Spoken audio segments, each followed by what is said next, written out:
My mother-in-law casually broke the news to my stunned self. We're going to be living together now. We just remodeled it into a duplex for convenience. The property is in your name, right, Emma? Sorry to bother you, but could you please cover the $80,000 remodeling bill? She and my husband laughed triumphantly. Witnessing this, I filled with resolve. I was about to confront them with the truth that even my husband didn't know, along with the evidence. I am Emma Davis, 26 years old.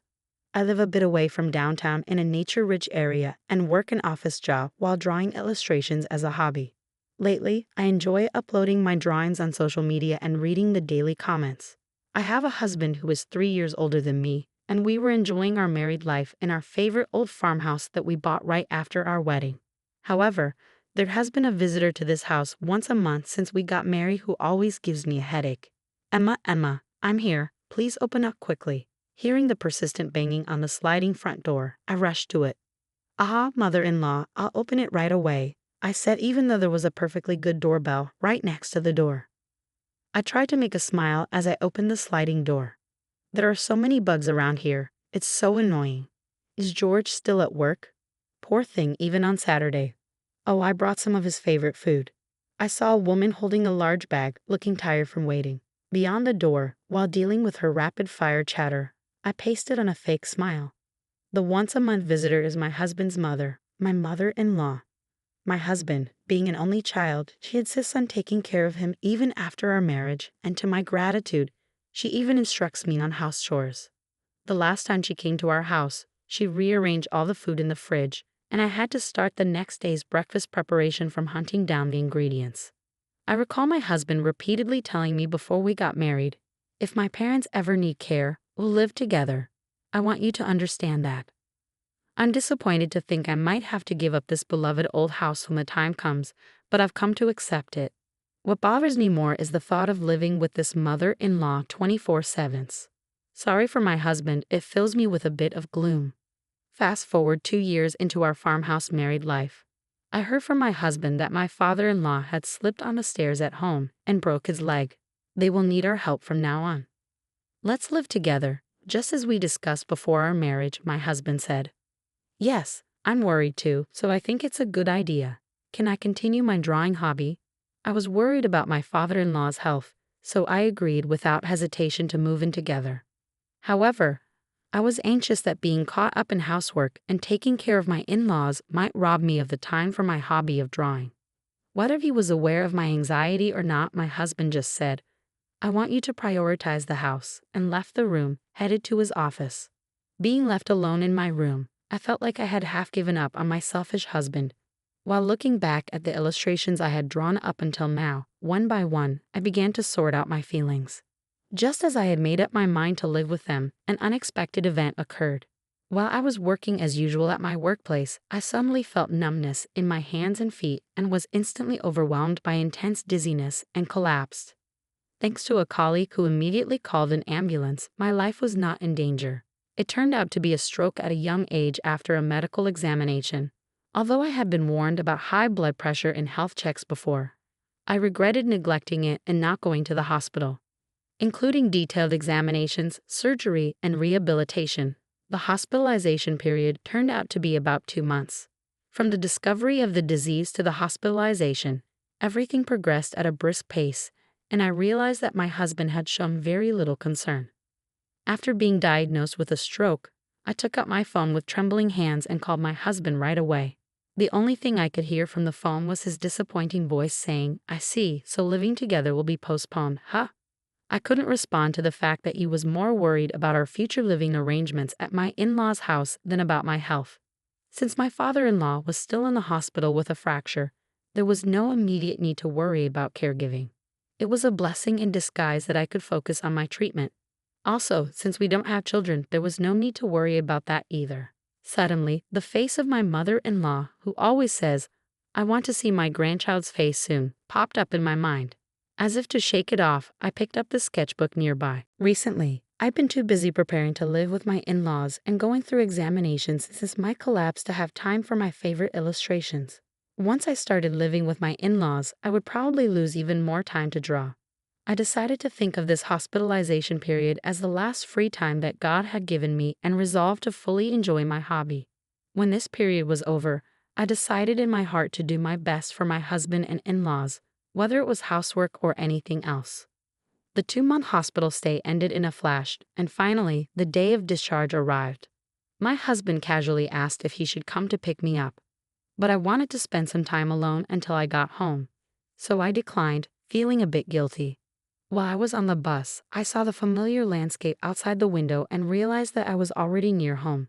The sunlight hitting the beautiful green leaves was dazzlingly sparkling, making me feel indescribable as I thought, this is goodbye to this rich, natural place.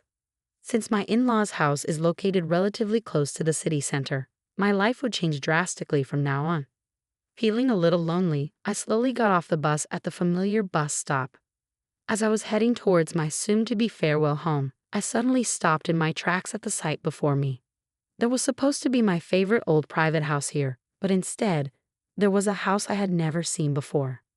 Since I had been in the hospital for about 2 months, I checked the position of the surrounding buildings and the way I came, wondering if I had mistaken the location, but it was not a mistake after all. There was no use wandering around, so I timidly pressed the intercom of the house. A familiar voice said, yes. The voice was undoubtedly my husband's. Still feeling confused, I quietly answered, it's Michelle, into the intercom. The front door creaked open and my husband, in his casual attire, came out. Aha, welcome home. You came home earlier than I expected. I had the day off today. I could have picked you up. George, what happened to our house? Why has it changed so much? I interrupted my husband, who seemed relaxed, maybe just woke up, his hair mussed, to ask my question with a sense of disbelief. However, disregarding my anxiousness, George only responded with a vague, huh. What's up? What happened? Without intending to answer my question. Just then, I heard laughter coming from inside the house. Thinking it couldn't be, I pushed past my husband and headed toward the living room. When I opened the unfamiliar door leading to the living room, I saw my mother-in-law lying on the couch, watching TV. She was clutching her stomach and laughing while watching the TV screen. Why is my mother-in-law in this house? Oh, Michelle, welcome back. Hospital stays can be long, but don't worry, I took care of the house while you were gone. I wondered what this house stuff my mother-in-law was talking about could be. Chores? Or, with an overwhelming bad feeling, I pressed my mother-in-law on why the old house had changed so much. Without showing any sign of guilt, she blurted out, well, we're all going to live together, right? So I just remodeled it into a duplex to make it more comfortable. The phrase just remodeled it into a duplex kept replaying in my mind. My mother-in-law was always the type to interfere with our life, but I never expected her to remodel our house without permission. Moreover, weren't we supposed to start living together in my in-laws' house, which is closer to the city center? Every time my mother-in-law visited our old house, she used to complain about the bugs and the short walk from the station. Despite that, why all these changes? A lot of things have changed. Oh, and there's something else important I have to tell you. Turning off the TV she had been watching, my mother-in-law whispered to me with a grin. The remodeling cost a bit. I believe the title to this house is under your name, Michelle. I'm sorry, but could you handle the payment? Her chuckles carried not a hint of apology. Ah, it's $80,000, she added, her smile deepening. Remodeling cost. The title to this house. $80,000. The unexpected words felt like a punch to the head, and I felt my legs shaking. I couldn't even find the words to reply as I stared at my mother-in-law, who was laughing fearlessly. My husband, who was at the entrance, opened the living room door and sneaked in. The moment I saw him, my feet naturally headed toward him, holding a faint hope that he would surely be on my side. I relayed to my husband exactly what my mother-in-law had said, clinging to a desperate hope for his reaction. But all I received from him was a cold response. Well, that's about right. Take care of it, will you? That's right. That's the kind of man he is. When I collapsed from a stroke. That's right. That's the kind of man he is. When I collapsed from a stroke, he was more concerned about our living arrangements than my health. He's a man who will stop if his mother says green means stop and will go if she says red means go. A man who always thinks his mother is right. The discomfort and dissatisfaction I felt toward my husband escalated. Once it flooded, I was done. I thought from the bottom of my heart I would throw this family away. I understand now, George. I am going to divorce you. And mother-in-law, no, Cecilia. Please handle the renovation costs on your own. After declaring this all at once, I turned my back on them and moved to leave the room as quickly as possible. But it seemed they weren't going to let me go so easily. I've been losing interest in you anyway, so it's no big deal. But remember, this house is in your name, Emma, so you have a responsibility to pay. That's right. Feel free to leave, but please settle your dues first. I was astonished at the two of them who selfishly made their claims. I couldn't help but let out a sigh. Surely if I turned around, I'd see their smug faces grinning in victory. I refused to look back, standing tall as I replied. You keep saying the house is in my name, George, but did you forget the ownership has been transferred to you? I revealed the truth, but they only laughed at me, believing I was lying to avoid paying. That's when I brought up how George had asked me to change the property's ownership when we got married, as he didn't want the house to be in his wife's name for appearance's sake. Since I didn't particularly care about the property title, I had immediately transferred it to his name. Upon hearing this, the laughter of the two who had been so complacent until now abruptly stopped, and I could feel the panic gradually setting in. I don't recall saying such a thing. There's no proof anyway. Anticipating this response, I turned back to face them, walked past them, and opened a drawer of a shelf from our old house. Let's see, it should be somewhere around here. Ah, here it is. This is the proof. I took out a document from the drawer where the property and the house ownership were listed and showed it in front of their faces. When I carefully pointed to the part that said the ownership was in George's name, my husband's face turned pale. That's fraud. I never thought you'd actually do it, and I definitely can't pay such a huge sum of $80,000. I was disgusted with my husband, who started yelling as soon as he realized the payment obligation was on him. Since a decent conversation seems impossible, let's communicate through lawyers from now on. Cecilia, your son seems to be in quite a pickle, so please take good care of him from now on. Beside my loud husband, I smiled at my mother-in-law, who was standing dazedly, and finally turned my back on them, leaving their home for good.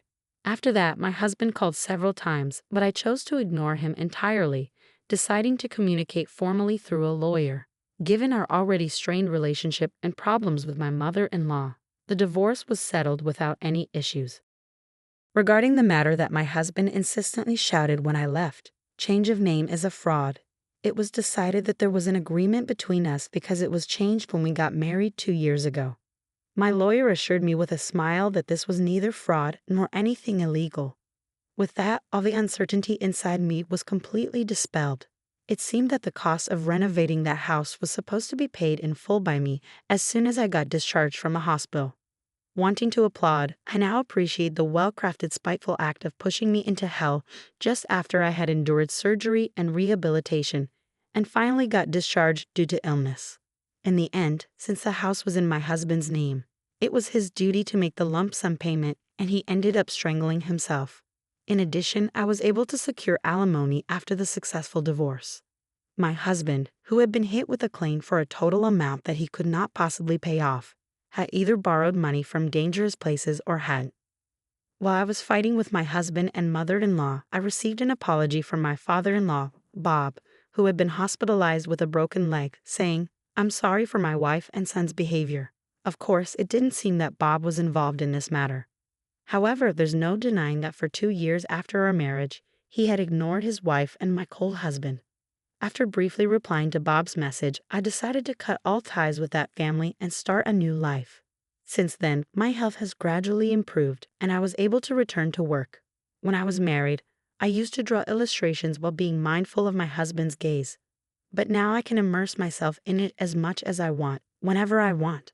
Originally, I was just drawing as a hobby, but now I get job offers from the social networking site where I post my illustrations, and I now spend more time drawing for work than for pleasure. Today, I'm heading to see an old farmhouse in a somewhat rural town. My current dream is to buy this old farmhouse with alimony from my husband and my savings and to open an art studio. Today, I'm about to take the first step towards this dream. On the bus, as I gazed out at the scenery, I found myself recalling that day, the day I left the hospital that changed my life forever. The abundant natural scenery outside is the same as that day, but my feelings are clear and I'm excited about the new life that's about to begin. The leaves on the trees, illuminated by the sunlight, looked so bright that they dazzled.